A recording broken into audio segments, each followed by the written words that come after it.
अब आप आए सबसे इम्पोर्टेंट डिस्पर्सन, मतलब scattering of light by a glass prism. Glass prism क्या होता है, देखो ये देखिए, डिस्पर्सन के बारे में पढ़ रहे हैं। डिस्पर्सन स्कैटरिंग, ग्लास प्रिज्म क्या होता है, ग्लास प्रिज्म में प्रिज्म क्या होता है, it has two triangular bases, two triangular bases हैं, और थ्री क्या होता है इसके, रेक्टेंगुलर, जैसे इस तरह रेक्टेंगुलर सरफेसेस होते हैं। ठीक है।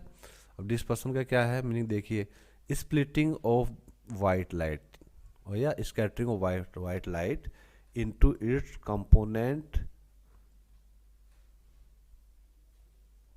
कंपोनेंट्स, जो इसके कंपोनेंट्स जो कलर्स होते हैं ना, जो विबग्योर हमने किया था, कंपोनेंट्स क्या हो गए, विबग्योर, VIBGYOR,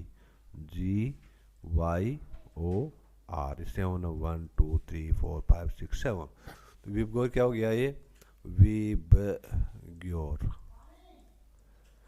तो इसके कंपोनेंट कलर्स हैं, किसकी वजह से, due to different different bending ability, different bending ability, किसकी, कलर्स की। मैंने बताया था उसमें कि हर कलर की एक डिफरेंट जो है उसका एक रिफ्रैक्टिव इंडेक्स होता है, हर कलर का अलग होता है। उसमें सबसे कम किसका होता है, रेड का होता है ना, रेड कलर का होता है, और सबसे ज़्यादा होता है वेलवेट कलर का होता है, ये अब याद है, हाँ, वॉयलेट कलर का। ठीक है। When it Passage through the prism, जब प्रिज्म से गुजरती है, डिस्पर्सन हो गई। अब क्या होता है, एंगुलो प्रिज्म, देखो एंगुलो प्रिज्म यहाँ है भैया, दो एंगुलो प्रिज्म, मान लीजिए ये एक सरफेस है ए, और बी सपोज कीजिए सरफेस है, एक सी सरफेस है, तो दो सरफेसेज हो गई ए बी और ए सी, तो बीच का जो एंगल, जो दोनों एडजॉइन करी जो एंगल है, इसको बोलते हैं एंगुलो प्रिज्म, यह Angulo prism. The angle between two lateral मानी एडजॉइनिंग, या connected with side of something, किसी और साइड से जुड़ा हुआ, एडजॉइनिंग लेटरल फेसेस। ठीक है, तो ये है the angle between two lateral faces, ये हो गया। अच्छा, अब डायग्राम बनाया हमने, ये पहला डायग्राम बनाया डिस्पर्सन ऑफ वाइट लाइट, आप देख सकते हैं ये वाइट लाइट जा रही है, गई, और यहाँ हो गई रिफ्रैक्ट हो गई, रिफ्रैक्ट होके at end it has scattered into its component colours, इस तरह से स्कैटर्ड हो गई। देखो रेड का दिखाया, रेड का सबसे कम होता है बैंडिंग रिफ्रैक्टिव इंडेक्स, और वोयलेट का सबसे ज़्यादा होता है। तो इस तरह से देखिए, यदि ये रिफ्रैक्ट नहीं हो तो सीधी यहाँ जा रही होती। इस तरह से आप ग्लास प्रिज्म बनाना है, एक वाइट रे लाइट इधर से आप एंटर करते हैं तो अंदर रिफ्रैक्ट होती है, बाहर जब निकलती है, जब इमर्ज होती है, जो इमर्जेंट लाइट्स आर, इमर्जेंट जो रेज हैं, they have splitted into its component colours. Okay, VIBGYOR. अब आप यहाँ से देख सकते हैं V4 वोल्वेट और R4 रेड।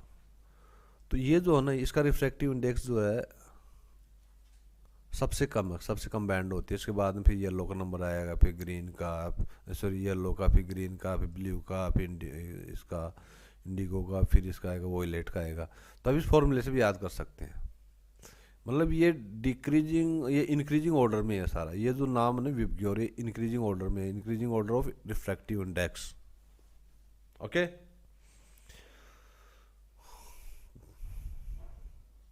अब आप आगे ब्लू कलर की, रेड कलर की बहुत बात करेंगे आगे।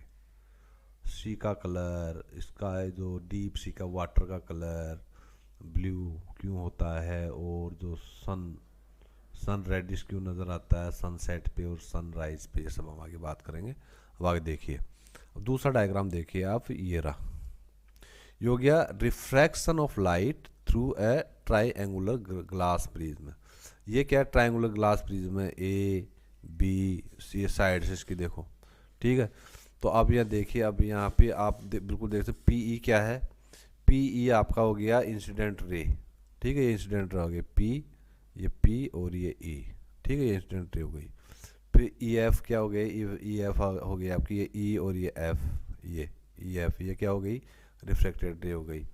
एफ एस क्या हो गया, एफ और ये एस, एफ एस, ये क्या हो गया आपका इमरजेंट रे हो गई। तो बनाना कैसे, पहले आपको इस तरह से एक ऐसे डायग्राम बनाना है, फिर ठीक है आप इस तरह से डालोगे इसको, फिर इस रिफ्रैक्ट करवाओगे, फिर ये बाहर हो गई। तो ये तो हो गई आपकी इंसिडेंट रे हो गई, ये रिफ्रैक्टेड हो गई, ये इमरजेंट रे हो गई। आप इसको नाम इस लग सकते, पी ई एफ, फिर एफ एस, इस तरह से कर सकते हो। ठीक है, सिंपल है।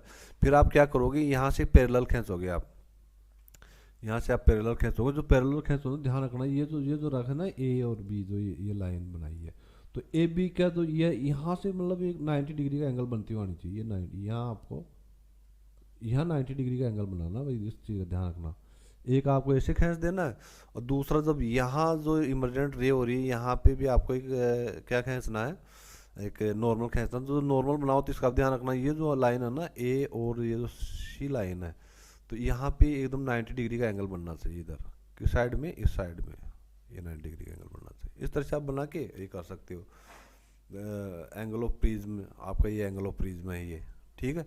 और एंगल ऑफ डेविएशन भी यहाँ बनेगा। यहाँ पे, यहाँ कहाँ बनेगा, जब आप दोनों ये जो नॉर्मल आप एक आपने जो नॉर्मल खींचा इधर ये वाला, ये जो नॉर्मल ये सॉरी ये जो इंसिडेंट रे है, यदि ये रिफ्रैक्ट नहीं होती सीधी यहाँ जाती ना, ये कर लेना है। और दूसरा जो ये जो रे निकल रही है, इमरजेंट जो रे है, यदि ये इसकी दिशा ऐसे है, ठीक है। यदि मान लीजिए प्रिज्म नहीं होता तो कहाँ से आ रही होती, इधर से आ रही होती है। तो यहाँ पे जो है एंगल बनेगा ये जो है, मैं यहाँ समझाता हूँ। देखो, यदि जो इंसिडेंट रे है यदि रिफ्रैक्ट नहीं होती है तो कैसे जाती है, ऐसे जाती है, डायरेक्शन जाती है ना।